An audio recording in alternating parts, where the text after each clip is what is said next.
150 miles long and 50 miles wide, the San Luis Valley is a major agricultural producer in Colorado,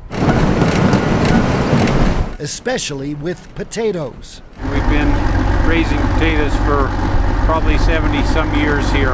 In this high desert terrain with little rainfall, more than 1,500 farms and ranches are irrigated by water pulled from the Rio Grande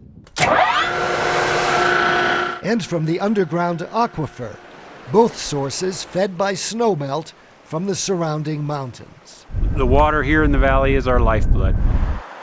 This water has long been coveted by outsiders, and the latest proposal from investors in Denver is to pay these farmers and ranchers for their water rights and pipe the water hundreds of miles north to suburban consumers, sweetening the deal with a $50 million community development fund.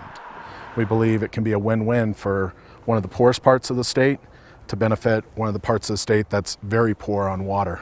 It's a tempting offer in the valley where a 19-year drought has caused overpumping from the aquifer and left many farmers and ranchers barely surviving. But many here say selling their water rights would be disastrous for the valley.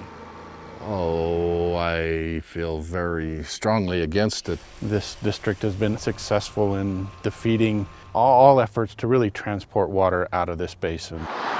This standing offer could be even more tempting if drought conditions continue and these farmers and ranchers become more desperate, seeing the sale of their water rights as the only way to pay debts and avoid losing their land.